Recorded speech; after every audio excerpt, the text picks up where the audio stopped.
우리 하나님의 말씀을 함께 봅니다. 오늘 함께 봉독할 말씀은 출애굽기 3장입니다. 우리 잘 아는 출애굽기 3장 1절로 14절까지의 말씀을 우리 함께 봉독하겠습니다. 모세가 그의 장인 미디야 제사장 이드로의 양떼를 치더니 그떼를 광야 서쪽으로 인도하여 하나님의 산 호렙에 이르매 여호와의 사자가 떨기나무 가운데서 나오는 불꽃 안에서 그에게 나타나시니라. 그가 보니 떨기나무에 불이 붙었으나 그 떨기나무가 사라지지 아니하는지라. 이에 모세가 이르되 내가 돌이켜 가서 이 큰 광경을 보리라. 떨기나무가 어찌하여 타지 아니하는고 하니 그때 여호와께서 그를 보려고 돌이켜 오는 것을 보신지라. 하나님이 떨기나무 가운데서 그를 불러 이르시되 모세야 모세야 하시매 내가 이르되 여기 있나이다. 하나님이 이르시되 이리로 가까이 오지 말라. 네가 선 곳은 거룩한 땅이니 내 발에서 신을 벗으라. 또 이르시되 나는 내 조상의 하나님이니 아브라함의 하나님 이삭의 하나님 야곱의 하나님이니라. 모세가 하나님을 배웁기를 두려워하여 얼굴을 가리매 여호와께서 이르시되 내가 애굽에 있는 내 백성의 고통을 분명히 보고 그들의 감독자로 말미암아 부르짖음을 듣고 그 근심을 알고 내가 내려가서 그들을 애굽인의 손에서 건져내고 그들을 그 땅에서 인도하여 아름답고 광대한 땅, 젖과 꿀이 흐르는 땅, 곧 가나안 족속, 헷 족속, 아므리 족속, 브리스 족속, 히위 족속, 여부스 족속의 지방에 데려가라 하노라. 이제 가라.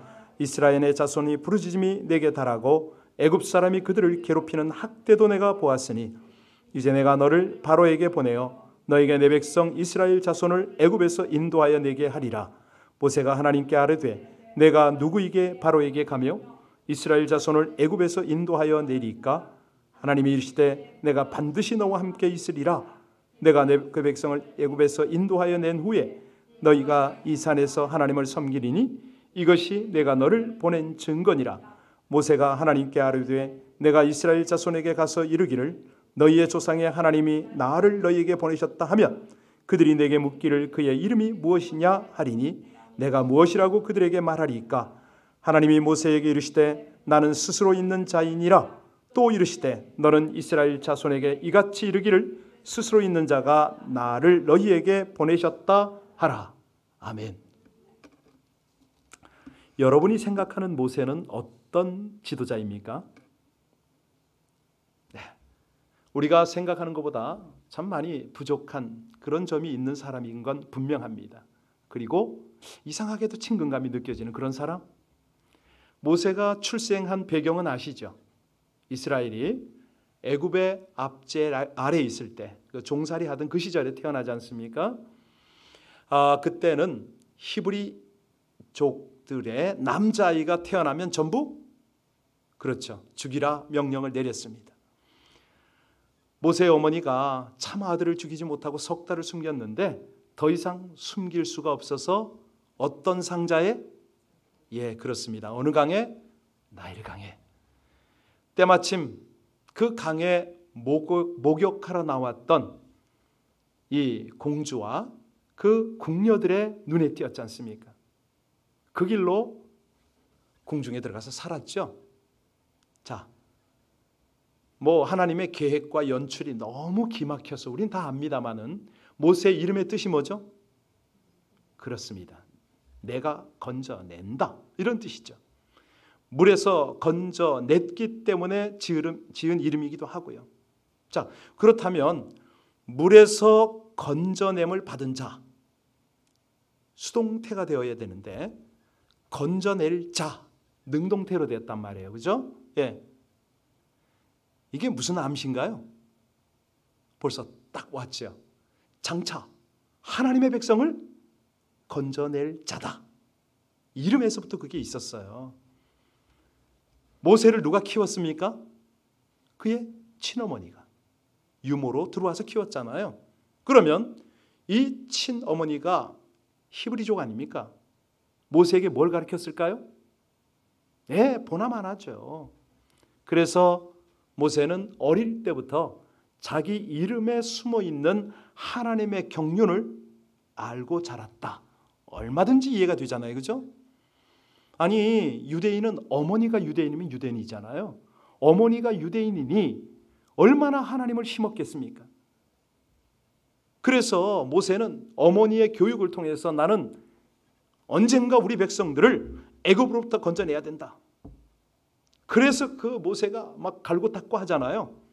40년 동안 왕자 교육을 받으면서 자기 동포를 건져내겠다고 한 번은 주먹을 휘둘렸다가 어찌 됩니까? 그 길로 살인자가 돼서 도망을 한다. 정말 하늘 지붕 삼고 땅을 침대 삼아 걸식객이 된 거죠. 결국 오늘 1절입니다. 우리 1절. 그가 어디에 도착했다고요? 1절 같이 읽겠습니다.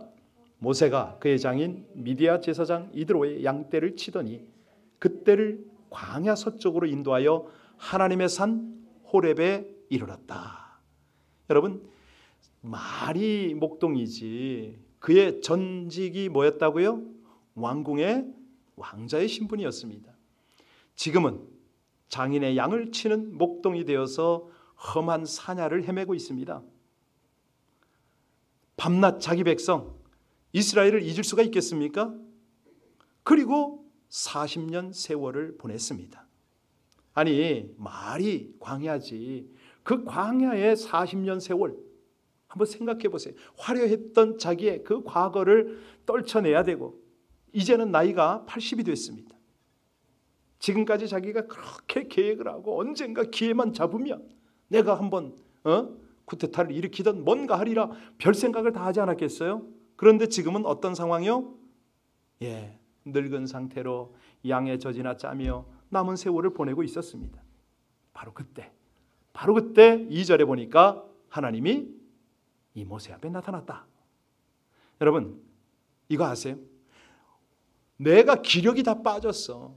지금 상황이 사면 초가예요. 뭐 어떤 하나 희망이 없습니다. 에너지가 없어요. 그럴 때 하나님이 찾아오시는 거 아냐고요. 이 밤이 그런 밤이 될 줄로 믿습니다.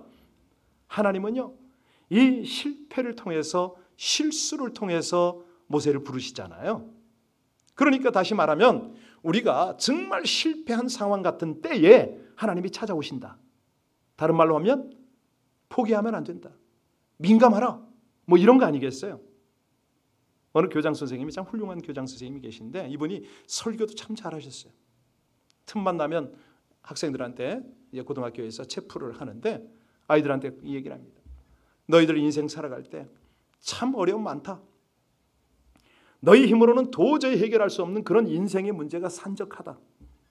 만약에 도저히 어찌할 수 없는 바위 앞에 섰을 때, 울어도 해결되지 않을 때, 인생의 절망 가운데 있을 때 너는 하나님이 살아계신 것을 반드시 인지해야 된다. 너희가 하나님을 신뢰한다면 절대로 포기해서는 안 된다. Don't give up. never. 기법하지 말라고. 한참 외치는데 이 교장 선생님의 틀니가 그냥 툭 떨어져 나간 거예요. 아니, 교실이고 교정이고 다 먼지투성이 아니에요. 근데 그 틀니를 또 쥐어서 훅훅 털더니 그냥 입에 다시 껴. Don't give up. 그러는 거예요. 여러분, 한번 가만히 생각해 보세요. 시대가 영웅을 낳습니까? 영웅이 시대를 낳습니까? 네. 하나님은요, 시대마다 사람을 부릅니다. 그래서 그들을 지도자로 세우죠. 하나님이 오늘도 사람을 찾고 계신 거 아세요? 지금 이런 어려운 위기일수록 하나님은요, 반드시 하나님을 의지하는, 끝까지 포기하지 않는 그 사람을 하나님이 지금 보고 싶어 하십니다. 왜? 당신의 뜻을 이루셔야 되니까.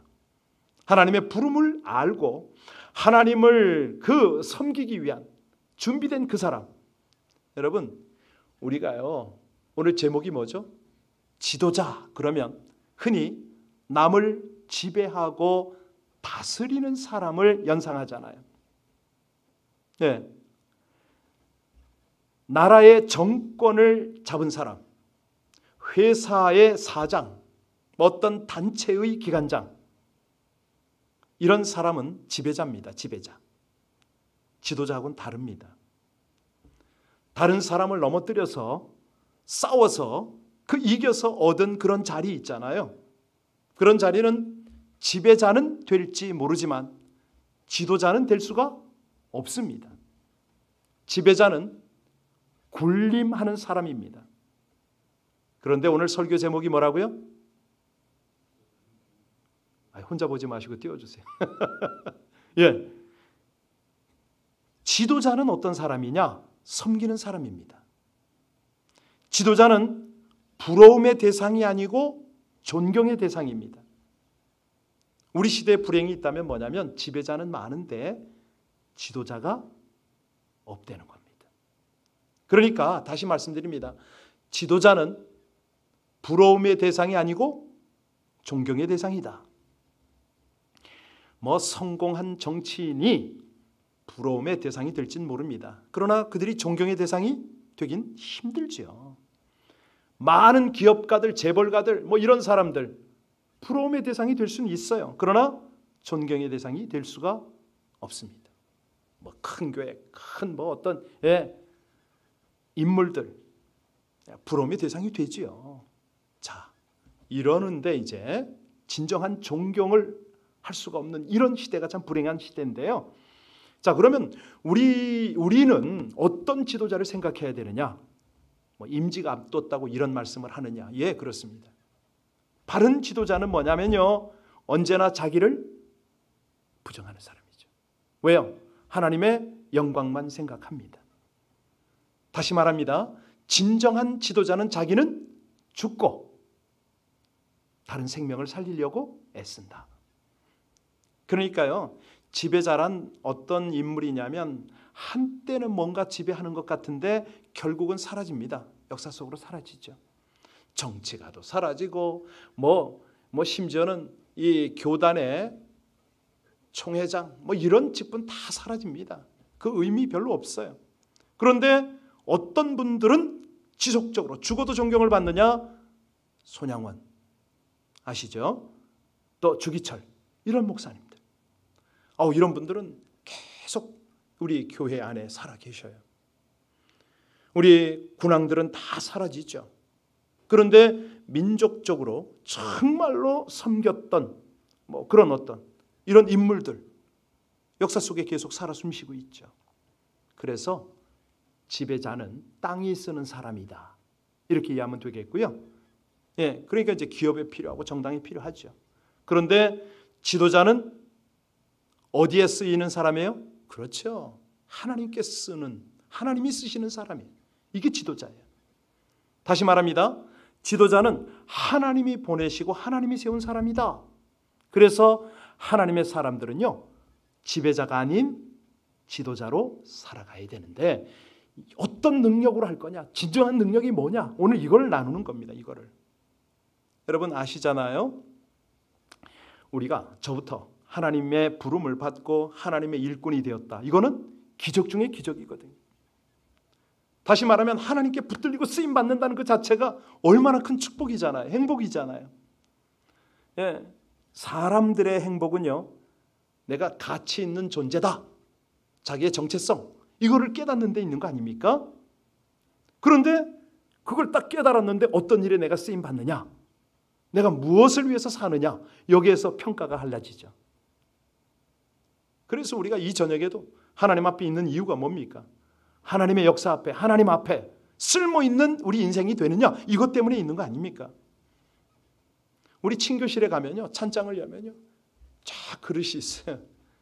그런데 한쪽 구석에 보면 아예 한 번도 손도 타지 않는 그런 그릇이 있습니다. 천장 맨 모서리에 가 있잖아요. 여러분 집안에 어떠세요? 이사 갈 때 한번 꺼내는 그런 그릇 있을걸요? 그리고 음식 한번 담아보지 못하고 그냥 그러다가 그냥 깨져버리는 이런 그런 어떤 인생은 없을까요? 그러니까 사람이란 잘 먹고 잘 입고 살면 행복할 줄 알지만 절대 그렇지 않습니다. 가장 필요한 게 뭐죠? 영적인 체험이 있어야 된다는 거예요. 영적 공허함을 채워야 된다는 거죠. 바로 그게 하나님께 쓰임받는 그 길입니다. 좋은 세월 다 갔다고 아이고 내가 이 나이에 뭘 하냐고, 나는 정말 유익함이 없다고 혹시라도 낙심하고 지쳐있는 분 계세요? 오늘 그분들한테 하나님이 또 말씀을 하십니다. 예, 우리 아까 보셨는데 1절을 다시 보세요. 하나님이요 80세 노인 모세와 대화하는 장면 보세요. 예. 이제 10절 한번 볼까요? 10절로 한번 넘어가 볼까요? 거기 보면은 그런 구절이 나옵니다. 이제 내가 너를 바로에게 보내서 너에게 내 백성 이스라엘 자손을 애굽에서 인도하여 내게 하리라. 여러분 어떠세요? 하나님이 지금 누굴 쓰시겠다고요? 80세 노인을 쓰겠답니다. 그러면 모세는 어떻게 반응해야 될까요? 할렐루야 뭐 이렇게 나가야 되는 거 아니에요? 막 그냥 벅찬 감격에 눈물을 흘려야 되잖아요. 가족에게 쫓아가서 장인에게 쫓아가서 장인어른 하나님이 날 찾았단 말입니다. 이제 내가 나 길을 가야 됩니다. 내 백성 건지기 위해서 갈 거예요. 아니면 자기 와이프한테 가가지고 뭐라고 그래야 돼요? 여보 드디어 때가 왔다고. 그냥 옷차려 입고 뭐 나서야 되는 거 아닙니까? 그런데 11절 보니까 어떤 장면이 연출됩니까? 11절 같이 읽겠습니다. 모세가 하나님께 아뢰되 내가 누구에게 바로에게 가며 이스라엘 자손을 애굽에서 인도하여 내릴까? 제가 왜 가냐고. 여러분 이 말이 이해가 가세요? 하나님이 지금 찾아오셨단 말이에요. 그때 모세는 내가 어떻게 가냐고. 아니 하나님은 저를 알다가도 모르는 그런 분 아닙니까? 아니 왜 이제 오셨냐고. 제가 그래도 근육이라도 좀 남아있을 때 오셔야 되는 거 아니냐고. 40년 세월을 광야에서 보냈는데 제 머리에 뭐가 남았겠냐고. 아니 제가 가슴에 불이 있던 그때 좀 오셨으면 얼마나 좋았겠냐고. 제가 하나님을 향하여 얼마나 여러 번 기도했냐고. 이제 와서 가라니 이게 뭡니까? 제가 얼마나 주름지고 이 늙은 몸을 가지고 이 지팡이를 짚고 어디를 가라고. 어떻게 그 사람들을 인도하란 말입니까? 여러분 이 정도 표현인 거예요. 지금 이 부분이. 여러분이 아니 제가 하나님이라면 모세를 향해서 한마디 하고도 남지요. 모세가 사명감에 불타가지고 그냥 막 애굽 사람을 쳐 죽이고 막 이럴 때는 우리 하나님이 가만히 계셨잖아요. 근데 그가 미디안 광야를 그냥 헤매고 결국은 호렙산에서 양치고 있을 때 그럴 때 하나님이 인정을 하시네. 이게 도대체 웬일입니까? 여러분 이거 분명히 우리 알아야 됩니다. 내 힘으로 살 때보다는 할 수 없이 도망을 쳤을 때 그때 하나님은 모세에게 뭐라고 말씀하시냐면요. 히브리서 11장 27절에 보면 믿음으로 애굽을 떠났다 이렇게 표현을 해주세요. 참. 아니 맞습니까? 아니 살인자가 도망갔잖아요. 애굽을 떠났는데 하나님은 모세에게 뭐라고 말씀하셨다고요? 믿음으로 애굽을 떠났다 이렇게 표현을 해주세요. 여러분 이거 이해가 되세요? 그래서 모세가 하도 어이가 없는 거예요. 당신 도대체 누구냐고. 아니 내가 당신을 어떻게 소개해야 되냐고.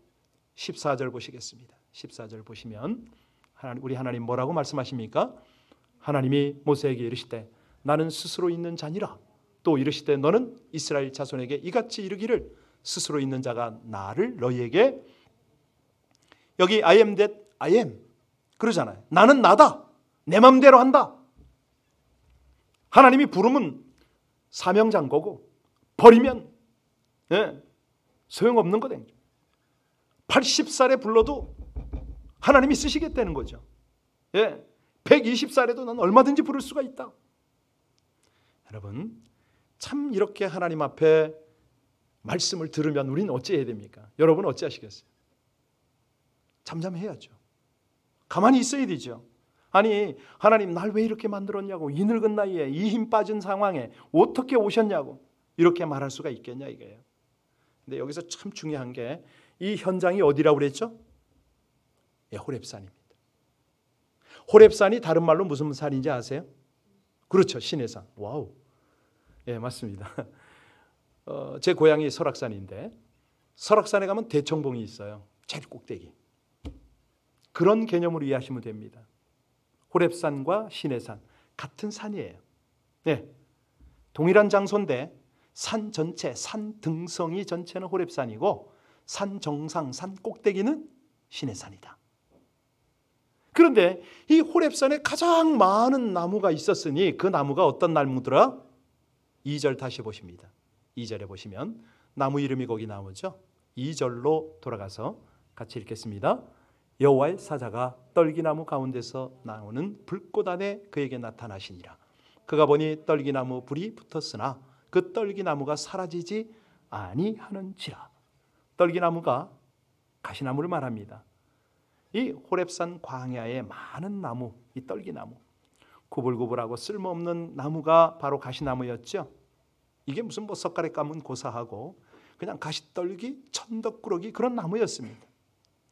그런데 3절, 4절에 보니까 거기에서 하나님이 부르시네요.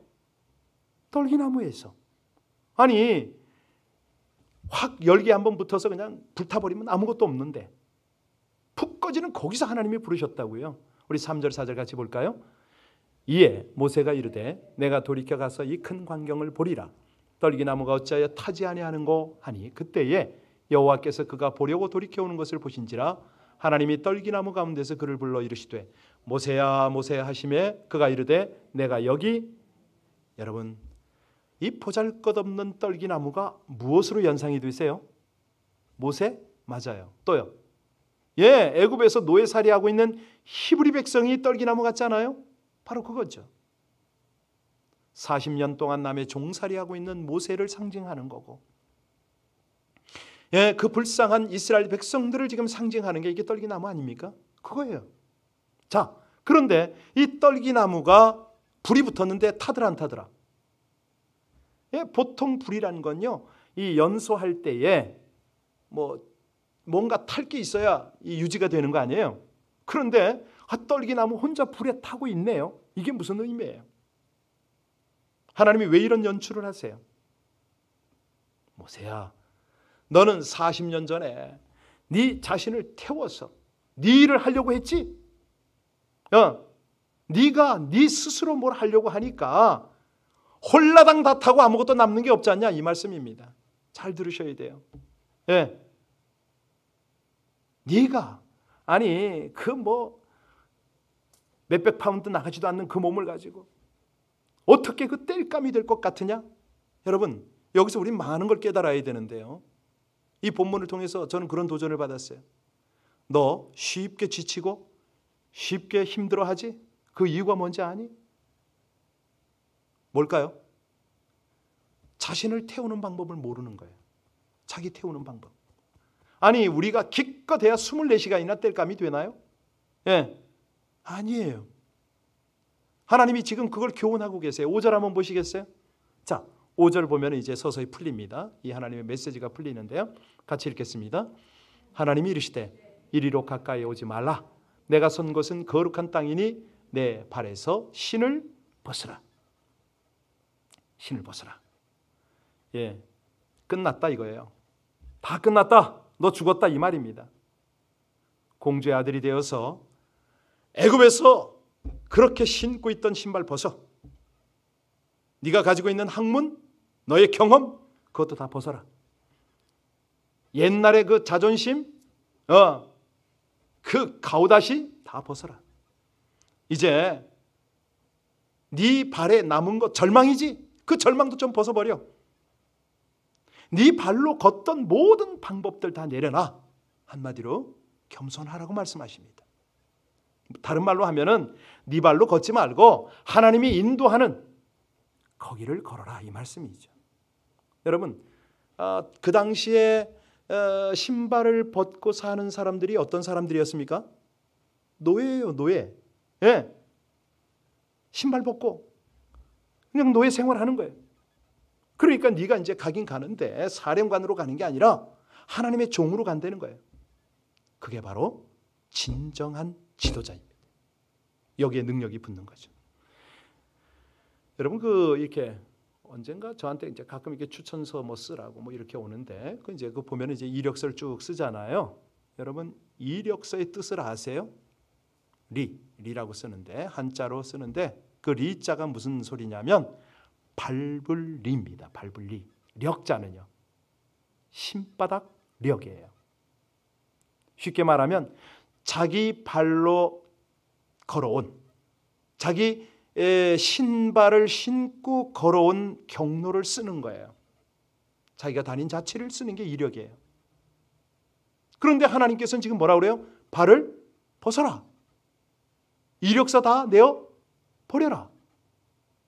무슨 말입니까? 이제는 하나님의 발로 다녀라 이 말입니다.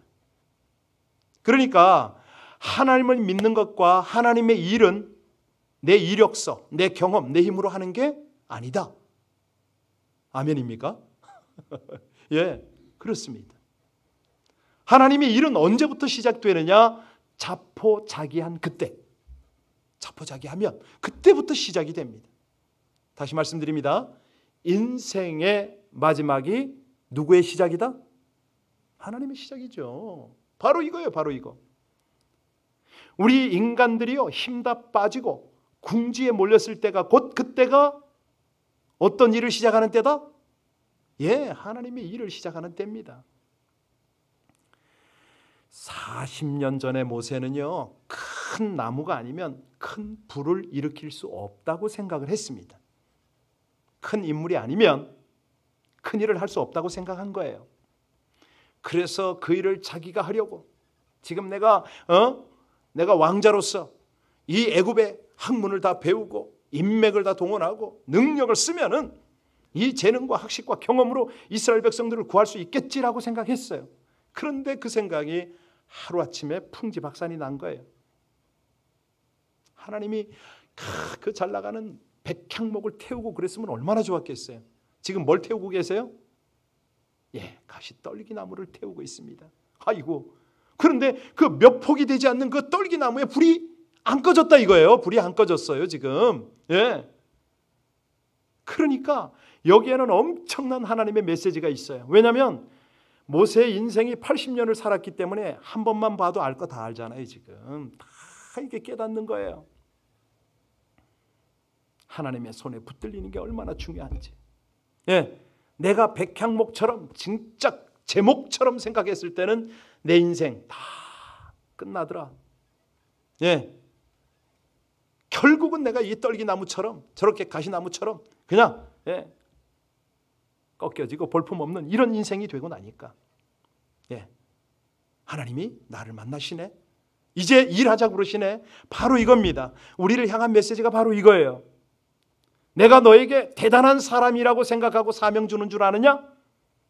너는 쓸모없는 떨기나무다. 하나님이 저한테 하신 말씀이죠. 그러나 나 여호와가 너 같은 떨기나무에 임재할 때에 너는 불을 일으킬 수가 있다. 겸손을 가리키는 겁니다. 지도자의 성품을 가리키는 거예요. 아니, 쓰임받는 감격을 여기서 가리키는 거잖아요. 지금 하나님께 영광이 되는 거죠. 여러분, 이 메시지가 저와 여러분을 향한 하나님의 메시지임을 믿으십니까? 예, 쓸데없이 내 속에서 교만과 자아가 불쑥불쑥 튀어나올 때가 있잖아요. 그때마다 이 말씀을 기억해야 됩니다. 그렇지, 나야말로 이민사회에서 떨기나무지. 어떻게 하든 내가 교만 죽이자. 아니, 깨끗이 하나님 앞에서 죽자. 여러분, 호렙산 떨기나무에 불타올랐던 그 불은요, 결국은 나무를 태우는 불이 아니었잖아요. 그 불이 어떤 불입니까? 우리 마음의 열정을 불러일으키는 불 아닌가요? 어떠세요? 예. 우리 소명을 새롭게 하는 그런 불 아닌가요? 하나님의 사명을 우리에게 불태우는, 다시 말하면 죄를 태우고 성령의 불을 지피는 그 불 아닌가요? 예, 그겁니다. 예수님이 그러셨잖아요. 예수님이 이 땅에 오실 때 당신께서 왜 오셨다고 그랬죠? 내가 이 땅에 불을 던지러 왔다 그러셨잖아요. 왜? 예수님의 불을 받아야 세상을 태우는 사람이 되니까. 할렐루야. 예, 이겁니다. 초대교회의 역사는요, 어떤 역사죠? 불의 역사예요. 어떤 불이에요? 성령의 불이잖아요. 사도행전이야말로 불의 행전입니다. 성령 불이 타오르는 곳곳마다 어둠이 변해서 빛이 되고, 좌절이 변해서 새 역사가 창조가 되고 그랬잖아요. 아이고, 베드로가 그냥 예수님 배반하고 다 그냥 떨쳐버리고 고향 돌아가서 어부어 생활하니까. 아니, 예수님 잡히시던 날 밤에도 그랬어요. 그냥 그 모닥불을 피워놓으시고요. 예, 그 모닥불 앞에서도 부인하고 도망갔잖아요. 그런 베드로가 숯불 피워놓고 물고기 구워줄 때 이제 뭔가 찔림을 받고, 그죠? 오순절 다락방에서 성령의 불이 임할 때 그냥 그 불이 너무 뜨거워가지고 그 사도행전에 보세요. 그냥 외쳐버리잖아. 3,000명이 하루에 돌아오도록 목숨 걸고 외치잖아요. 불, 바로 그 불입니다. 내 마음을 뜨겁게 하고 내 삶을, 내 사명에 불이 붙도록 하는 게 이 떨기나무 불인 거죠. 바로 나에게. 사실 우리같이 작은 개척교회 비슷한 이런 사이즈에서는요, 일꾼이 많이 모자랍니다. 그래서 이 일 저 일 다 하죠. 이번에 임직받는 분들이 그렇게 해왔어요. 지난 얼마 동안을 불같이 일을 하죠. 그러다 보면 이제 조금씩 자리를 잡고 성장하면서 사람들이 모여지고요. 그러면 이제 뭐가 느껴지냐면, 아이고 내가 왜 이렇게 왜소해지지? 이런 게 느껴질 수가 있어요. 그러면 아이고 이게 뭐 교회가 날 알아주지 않는데 뭐 이렇게 될 수도 있고요. 주변에 원망하고 불평하는 사람도 보잖아요. 그럴 때마다 우리가 바로 깨달아야 되는 게 뭐죠? 내가 불이 꺼져가고 있구나. 이거 바로 체크해야 되겠죠. 정말요. 자기를 태우고 있는 불이었기 때문에 이게 꺼지면 안 됩니다. 아니, 제가 되면 안 됩니다. 하나님의 일은 인간적 열심으로 하는 것이 아닙니다. 어떻게 한다고요? 하나님의 불로 하는 겁니다. 떨기나무에 임하는 그 불로 해야 돼요.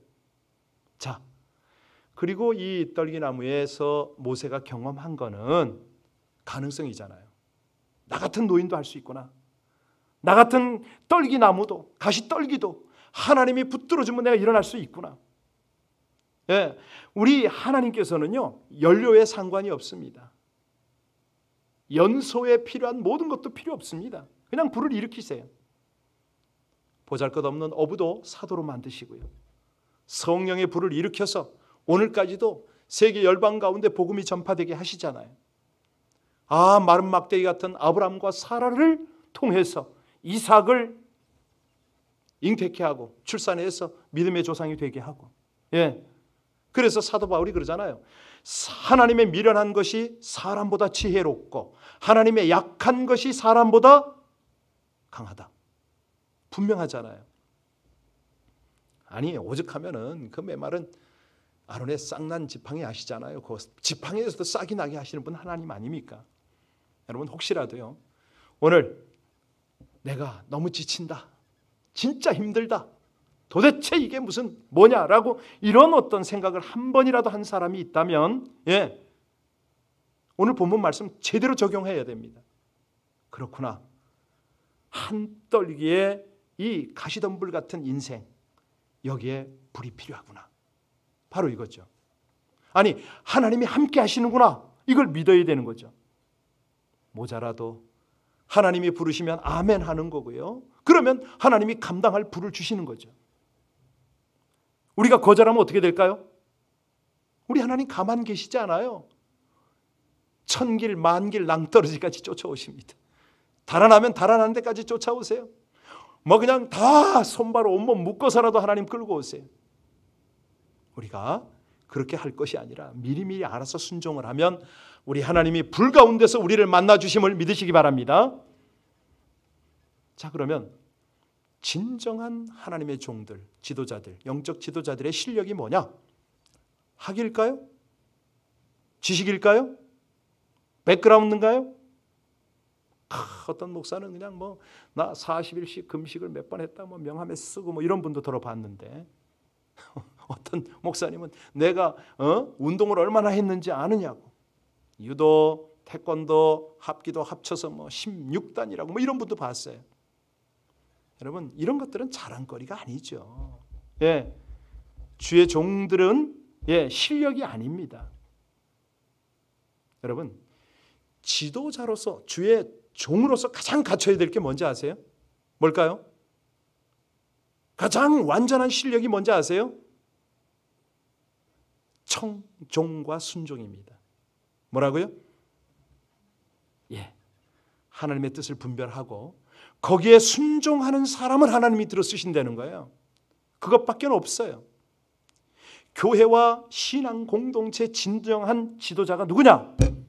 한마디로 은혜 잘 받는 사람입니다. 안 그러세요? 예, 순종 잘하는 사람이에요. 하나님의 은혜를 알고 순종을 하는 사람, 이 사람을 통해서 하나님이 기적을 일으키지 않나요? 다 그런 역사죠. 어떤 장로교회에서요, 이제 장로 임직을 하면서 안수를 하면서 장로님에게 질문을 했어. 장로가 하는 일이 뭡니까? 그랬더니 이 충성스러운 분이 그렇게 대답해요. 목사를 잘 도와서 목회에 잘 협조하는 일이지요. 목사님 뭐라고 그랬겠어요? 아니요. 장로님 도움 없어도 하나님의 도움으로 주의 일을 하는 것입니다. 장로님으로서 더 큰 일이 있습니다. 그게 뭔지 아세요? 뭡니까? 했겠죠? 예, 은혜 받는 일입니다. 말씀에 순종하는 일입니다.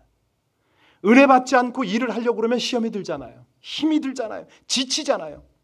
순종하는 법을 배우지 못하고 다른 사역부터 막 배우려고 하니까 계속 어지러워요. 12절 보겠습니다. 12절 같이 12절 말씀 함께 읽습니다. 하나님이 이르시되 내가 반드시 너와 함께 있으리라. 내가 그 백성을 애굽에서 인도하여 낸 후에 너희가 이 산에서 하나님을 섬기리니 이것이 내가 너를 보낸 자.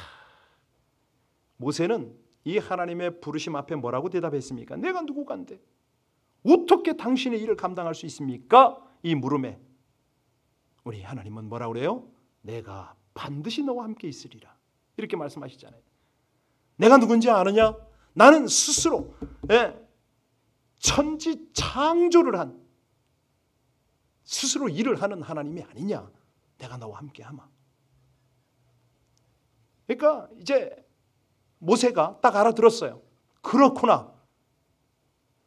내가 이제는 주인과 함께 하는구나. 전능하신 하나님이 나와 함께 하는구나. 능력의 하나님이 나와 함께 하는구나. 마음에 이제 불이 붙는 거죠. 영적인 불이 붙는 거예요. 와, 그가 소명과 헌신을 향하여 불을 완전히 은혜를 받고 순종을 딱 했더니 불이 붙는 거예요. 예. 이 가시덤불 같은 인생, 이 메마른 심령에 하나님의 불이 옮겨오는 것을 모세가 느낀 거잖아요. 그러고 이제는 가는 겁니다. 아프리카 선교사 리빙스턴이요, 이제 선교 보고차 고국에 들렀습니다. 그때 옥스퍼드 대학에서는 명예 박사 학위를 이제 줬죠. 근데 그때 보니까 리빙스턴의 한쪽 팔이 사자에게 물려서 떨어져 나갔어요. 뭐 의수가 없었잖아요. 펄렁펄렁 한쪽에 옷이 펄렁펄렁했어요. 굶고 고생하고 뭐 못 먹으니까 얼굴이 말이 아니죠. 그 박사 학위를 받는 그 자리에서 리빙스턴을 바라보던 이 선교사님을 바라보던 많은 사람들이 혀를 끌끌 치면서 눈물을 많이 흘렸어요. 그러면서 한 사람이 물어요. 선교사님, 그 사나운 맹수 야만인들 속에서 그토록 어려운 일을 어떻게 그렇게 감당할 수 있었습니까? 기쁘셨습니까? 그 힘이 뭡니까? 그랬더니 리빙스턴이 딱 그 말을 한 거예요. 볼지어다 내가 세상 끝날까지 너희와 항상 함께 있으리라. 이 약속의 말씀을 붙잡고 믿었습니다. 그게 그의 대답이었어요. 예, 그렇습니다. 하나님은요, 순종으로 주님의 부르심 앞에 나서는 자를 홀로 버려주지 않습니다. 함께 하십니다. 이 밤에도 이 하나님의 말씀 앞에 예 하나님, 제가 가슴의 불을 다시 한번 지피겠습니다. 그 불을 제가 받겠습니다. 하나님이 부르시는 그 자리로 제가 갑니다. 이렇게 고백하는 사람에게는 하나님이 동행하고 함께 다니실 줄로 믿으시기 바랍니다.